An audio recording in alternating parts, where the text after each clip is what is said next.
और सरकार सुन ले। कोरोना आए, महामारी आए, इमरजेंसी लगा ले, सरकार कुछ लगा ले, आंदोलन को ना छेड़े। अगर आंदोलन को कोरोना का बहाना दिखा के छेड़ा तो सरकार तैयारी कर ले। हमारे आंदोलन में 3 तरह के लोग हैं।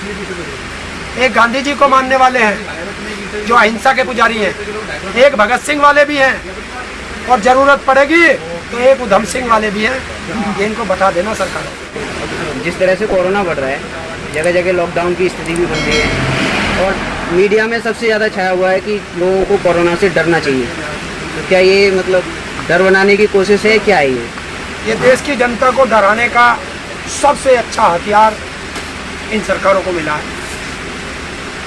देखिए, कोरोना का और बीजेपी का बाप बेटे का रिश्ता है। कोरोना बेटा है और बीजेपी बाप है, और जो बाप कहता है बेटा वही सुनता है। तो जहाँ जहाँ चुनाव होंगे बेटा वहाँ से दूर हो जाएगा। तो 5 राज्यों में चुनाव है, आपने देखा वहाँ एक भी केस आया कोरोना का? वहाँ नहीं आने, वहाँ कम केस होंगे। एक भी? अरे यार, एक भी है तो बताओगे वहाँ कम क्यों है? कि वहाँ चुनाव है, जहाँ लाखों की संख्या में भीड़ इकट्ठी कर रहे हैं ये राजनेता, वहाँ कोरोना नहीं होगा। जहाँ बच्चे 50-60 बच्चे स्कूल में बैठ के पढ़ ले, वहाँ कोरोना होगा। है उत्तर प्रदेश का मुख्यमंत्री यहाँ कोरोना का ढोंग रचता है और खुद जाकर के बंगाल में मीटिंग करता है। दिल्ली में स्कूल बंद कर दिए गए हैं। अरे सबसे पहले किसको करेंगे? इस देश के संविधान को इसीलिए तो कुचल रहे हैं। मैं फिर कह रहा हूँ कि तानाशाहों की सरकार चल रही है। ये चाहते हैं तानाशाह कि इस देश के बच्चे अनपढ़ हो जाएं, और अनपढ़ रहेंगे तो कोई ज्ञान नहीं रहेगा, ना नौकरी मांगेंगे ना कुछ मांगेंगे। अनपढ़ रहेंगे, मजदूर रहेंगे, सिर्फ रोटी के लिए लड़ेंगे। ताऊ, महाराष्ट्र में लॉकडाउन लगा दिया गया, वहाँ तो बीजेपी की सरकार नहीं है। अरे यार, ये सारे एक थाली के चट्टे बट्टे हैं। महाराष्ट्र हो चाहे कुछ हो, महाराष्ट्र के बराबर में क्या है? वहाँ कोरोना नहीं है। दिल्ली में कोरोना आ गया, उत्तर प्रदेश में कोरोना भाग गया। अब यहाँ चुनाव है 15 तारीख से, यहाँ कोरोना नहीं आने का। दिल्ली में तो मुख्यमंत्री ने, अरे यहाँ कोरोना नहीं आने का। क्या कोरोना भी बॉर्डर देखता है कि पाकिस्तान में नहीं जाना, हिंदुस्तान में जाना, बांग्लादेश में नहीं जाना, हिंदुस्तान में जाना? तभी कोरोना देख रहा है। मतलब जहाँ पे किसान आंदोलन हो रहे हैं, पंजाब, राजस्थान, तो हरियाणा, वहीं पे ज्यादा कोरोना क्यों आ रहे हैं? कोरोना एक बहाना है किसान आंदोलन को तोड़ना है, और सरकार सुन ले। कोरोना आए, महामारी आए, इमरजेंसी लगा ले, सरकार कुछ लगा ले, आंदोलन को ना छेड़े। अगर आंदोलन को कोरोना का बहाना दिखा के छेड़ा तो सरकार तैयारी कर ले 1857 की क्रांति की। बार बार क्रांति की बात क्यों करते हो? क्रांति की बात, देश को आज़ाद कराना। जब गोरे अंग्रेजों से आज़ाद कराया, अब देश को काले अंग्रेजों से आज़ाद कराना, तो आज़ाद कराना। अगर लॉकडाउन लगता है तो फिर कैसे चलाओगे आंदोलन? क्यों? आंदोलन में क्या दिक्कत है? लॉकडाउन का नियम क्या? घरों में रहना। नहीं, लोग तो नहीं आ पाएंगे ना फिर बॉर्डर पे। क्या हम है ना यहाँ?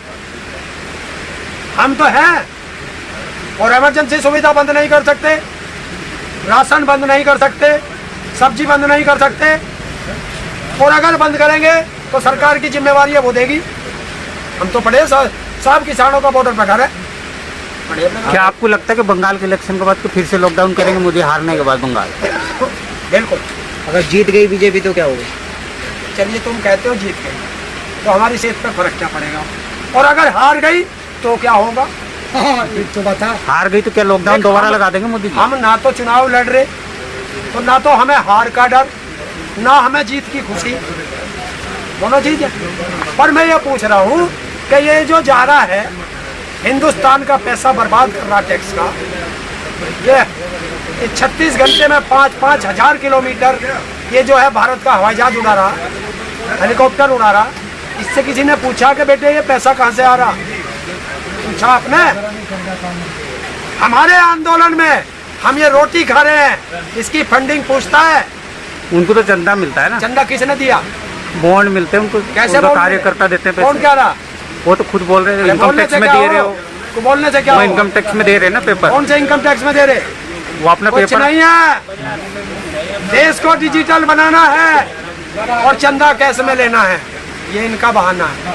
एक बात बताओ, देश में कोई काम नहीं, कुछ नहीं, जो बंगाल चुनाव में बीजेपी या 5 राज्यों में बीजेपी एक एक रैली हजार करोड़ की कर रही है, वो पैसा कहाँ से आ रहा, क्या खुल के बता सकती है?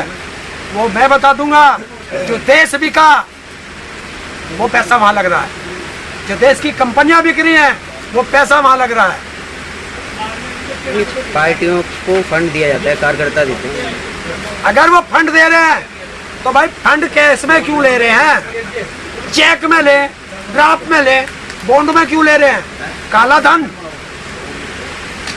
उसका तो ब्यौरा उनके पास। ब्यौरा दो ना। चुनाव आयोग क्यों नहीं करता? क्यों कि गुलाम है चुनाव आयोग। जब चुनाव आयोग पे भरोसा नहीं है तो फिर चुनाव पे कैसे? हमें नहीं भरोसा इस पे। आज की संवैधानिक व्यवस्था सारी गुलाम है सरकार की। इसीलिए तो कह रहे हैं कि ये जो आंदोलन है ये जन आंदोलन है और देश की आज़ादी की लड़ाई शुरू हो चुकी है। आपको लगता है कि इस घटना के बाद से यहाँ पब्लिक मिलेगी? नहीं, पब्लिक को तो रोका हुआ, पब्लिक तो थमेगी नहीं। रात आप देखते जाके सिसोली के अंदर जैसे ही जानकारी मिली लाखों की संख्या में किसान वहां पहुंच गए थे। रात उन्होंने थामा है नरेश टिकैत जी ने। और एक चीज बताए दूं, हमारे आंदोलन में 3 तरह के लोग हैं। एक गांधी जी को मानने वाले हैं जो अहिंसा के पुजारी हैं, एक भगत सिंह वाले भी हैं और जरूरत पड़ेगी तो एक उधम सिंह वाले भी हैं। इनको बता देना सरकार। आप नेताओं को घर से बाहर नहीं निकलने दे रहे हो, बीजेपी नेताओं को घर से बाहर अब निकलना। तो इनका निकलना और भी मुश्किल होगा।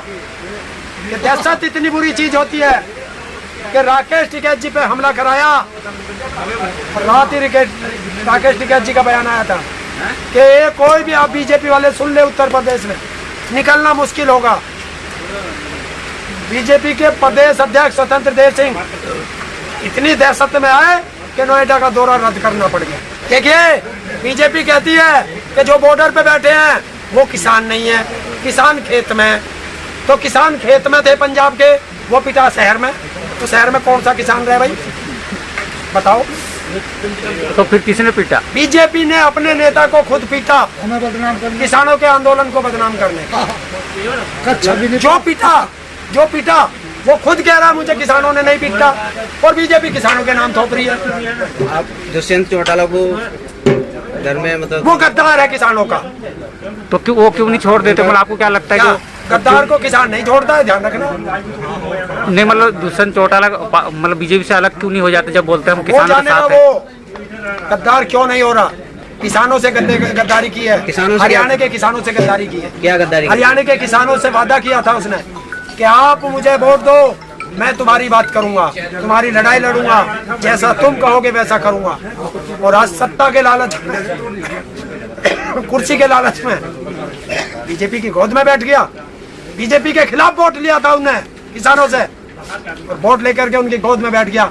तो किसानों का गद्दार है, और गद्दार को किसान कभी माफ नहीं। तो आप घर से नहीं निकलने दोगे? घर पे घेर रहे हो? घर से नहीं है, हरियाणा के किसान तो ऐसे हैं कि उसे लैट्रिन से भी बाहर नहीं निकलने देंगे। ताऊ ये बताओ, मोदी जी को अब जो हमला वला करा रहे हैं इसके बारे में क्या बोलोगे, क्या सलाह दोगे आप? मोदी जी होश में रहो, होश में। तीनों को सलाह है, अमित शाह और मोदी और मोहन भागवत को, कि आपने भारत के शेर को छेड़ा है। अब ये शेर घायल हो चुका है, बच के रहना।